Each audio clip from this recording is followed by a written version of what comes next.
Ô Michel, há pouco você falou aí da questão do sarrafo, né? Quando o sarrafo sobe, a cobrança ela também aumenta, a responsabilidade também. E aí vem a pergunta, o fato do Guarani na próxima temporada, no seu calendário, ter a Copa do Brasil, teoricamente uma receita maior, você teme uma cobrança também maior? Isso é absolutamente natural ou não, Michel? Marquinhos, o que o Guarani for disputar, a cobrança vai ser alta. Então, assim, não tenha dúvida disso. Era uma expectativa de todos, essa Copa do Brasil. Era um desejo também, não só pelo lado técnico, e a gente tem que ser também realista, não vamos contar a história, o lado financeiro, porque é importante porque o clube precisa desse aporte financeiro que a Copa do Brasil você pode alcançar, né? Depende da sua performance, da sua passagem de fase. Mas a cobrança ela vai existir sempre no Guarani. Eu tenho certeza que quando o Guarani estava na A2, na Série C, a cobrança era altíssima. Então, o Guarani tendo 3 competições no ano, não tenha dúvida aí que o nível de exigência do torcedor, da mídia, vai ser forte em cima do trabalho que vai ser desempenhado. Ô CH, o Michel não quis dar nota para ele mesmo, né? Mas você pode dar nota para o Michel. Antes da sua pergunta, qual a nota do trabalho do Michel Alves? Um 7,5 no mínimo. E se tivesse subido, aumentaria a nota. O trabalho dele é bom, é consistente. É uma taça, hein? Não, é consistente e coerente. Ele é coerente com o que ele fala, no que ele faz. E faz tempo que eu tenho dito isso. Mas eu quero fazer uma pergunta sobre Sociedade Anônima do Futebol para ele.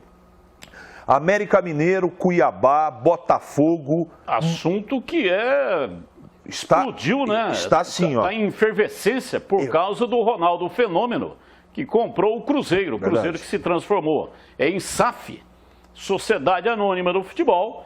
E o Fenômeno que jogou... SAF, não safado, né?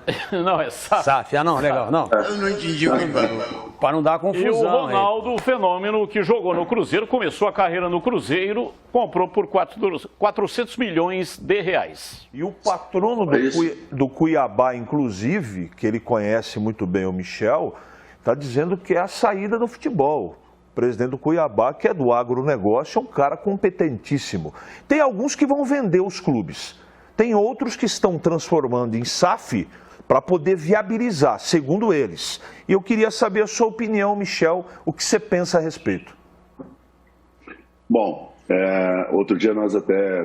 Primeiro, obrigado pelo que você colocou. Isso é uma preocupação e um lema que eu tenho, né? Daquilo que eu falo, eu também agir dessa maneira, né? Não ficar só no discurso, né? E aí sim vem a palavra que você colocou, e coerência, né? Isso é uma preocupação que eu tenho, não só na minha parte profissional, mas especialmente na minha parte pessoal, com família, exemplo para o meu filho, ser um bom filho para minha mãe, um bom marido, é isso. Não só ficar no discurso, né? A gente contemplar isso no dia a dia com atitudes. Bom, sobre a SAF, eu e o Ricardo, outro dia nós estávamos conversando. Ele, nesse primeiro momento, é um assunto que está um pouco distante de uma realidade do Guarani, até pela compreensão, ela não é tão simples assim, em função das coisas ao que o Guarani tem a cumprir, né? Nós vamos aguardar essas outras equipes aí que estão demandando para esse caminho, né? E o Cruzeiro agora, e aí sim ter um entendimento mais claro sobre como participar, como entrar, o que precisa ser feito para o Guarani ter uma participação assim. Mas nesse primeiro momento o Guarani não tem o entendimento de ter essa participação e de se virar SAF nesse início, né?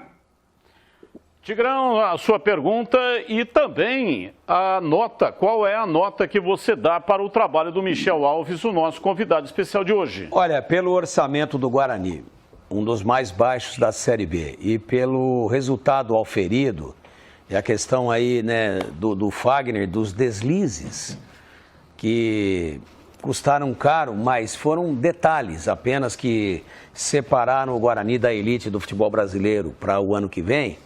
A minha nota para o Michel, por administrar com tanta competência, tão parcos recursos e manter esse grupo unido, a nota é 8. É 8 a nota dele. E falo isso daqui... Não é, você é merecedor, não é porque ele está com a gente aqui na entrevista, não. Ele não precisa disso, é um cara bem sucedido na vida. mas a gente tem que reconhecer e dar valor, até porque também em momentos de instabilidade do time no campeonato, ele tomou muita porrada e nunca deixou de vir a público e conversar com a torcida. E isso eu sempre dei muito valor. Eu não gosto de cara que pipoca e que só põe a cara quando a nau está governada. Mesmo quando ela está aparentemente à deriva, o comandante tem que aparecer e dizer, não está à deriva não, e nós vamos botá-la na rota de novo. Então acho que esse é um dos grandes méritos do Michel, como disse o Marquinhos, de nunca ter se furtado a atender a imprensa e, por consequência disso, como um canal de comunicação, a falar diretamente para a torcida do Guarani. Isso é muito importante e eu acho que todo mundo deveria ter essa postura. E a pergunta é a seguinte, Michel, nesse segundo giro nosso aqui. Você foi goleiro e dos bons. E se nós pegarmos aí 90% da torcida do Guarani, né, nós vamos ouvir o seguinte: se o Guarani tivesse um goleiro como o Tadeu do Goiás, ele tinha subido com o pé nas costas. Você ouviu isso muito já. Você acompanha redes sociais, acompanha emissoras de rádio, você é um cara antenado. E a gente percebe isso claramente. Você tendo sido um goleiro da qualidade que você teve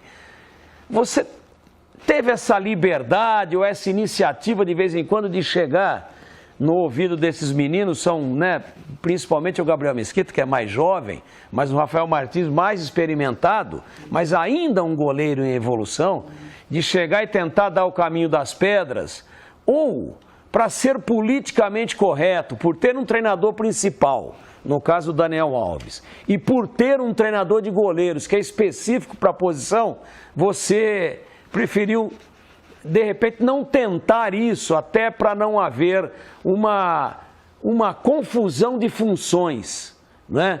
Uma invasão de poderes, né? Um STF legislando, e aí um executivo tentando julgar, ou seja, não pode haver invasão de poderes dentro de uma república bem constituída.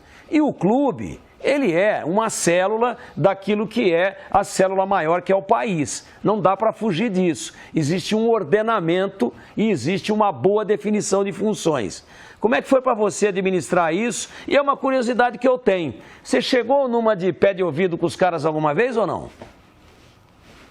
Bom, primeiro, obrigado pelas palavras, obrigado pelo elogio. Você citou a situação de orçamento, de folha, é exatamente isso. Por isso que eu falo do acesso. Se o acesso tivesse, a valorização seria muito maior e sem vaidade zero. Não tenho preocupação nenhuma de, o Michel montou. Não. Era justamente para valorizar isso aí. Com toda essa dificuldade, você conseguir chegar numa Série A, aí seria tremendo, tremendo. Mas isso também não tira o valor do que foi pelas condições e a condição que nós tínhamos de fazer isso, né? Bom, você não tenha dúvida, assim, tudo é lícito, mas nem tudo convém. Isso é muito claro. A gente respeita, naturalmente, as pastas dentro do Guarani, cada um tem a sua função. Eu não sou o treinador, o Daniel ele é pago por isso, para dar resultado, como eu também sou pago e sou um profissional para dar resultado, mas essa é a minha função. E o Austrália, da mesma maneira, que desempenha um ótimo trabalho, junto com os nossos goleiros que vêm trabalhando.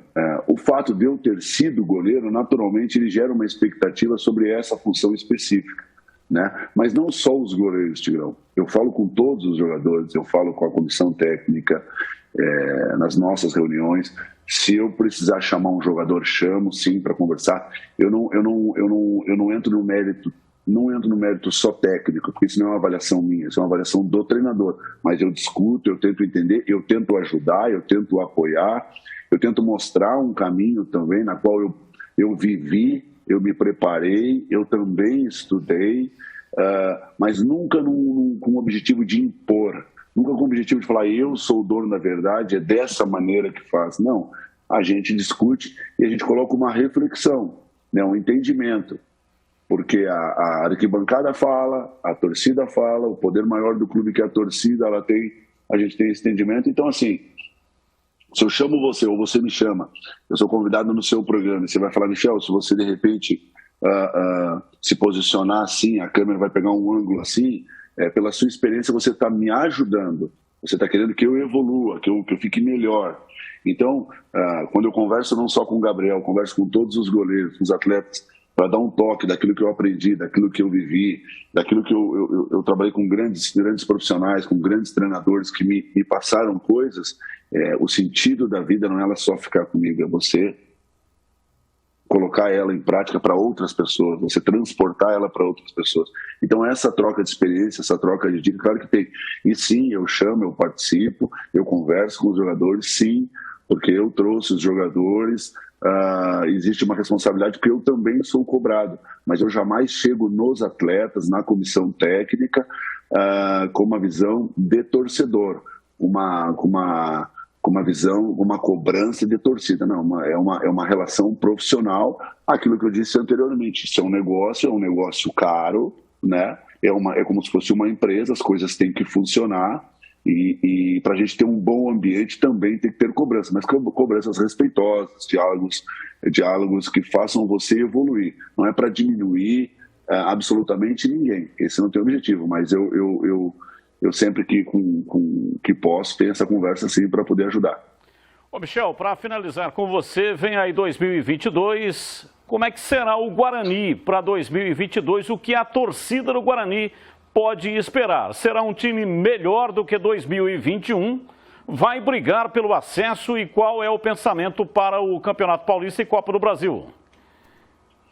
Bom, 2022, a gente está com o nosso objetivo sim de fazer um ano tão bom quanto foi 2021, abrindo aí um espaço que as receitas nossas não mudam, isso é um fato, mas nós vamos fazer o melhor com as condições que nós temos, buscar isso aí com a expectativa daqui a pouco de a saída de algum atleta de venda, pode ser um caminho que venha solucionar uma situação que nos deixa uma condição favorável, até para a gente conseguir trazer jogadores, mas um time forte, um time comprometido, com objetivo e perfil conforme foi esse ano, respeitando sempre a história do clube, mas desempenhando dentro de campo aquilo que a torcida tem como expectativa. Esse é o nosso objetivo.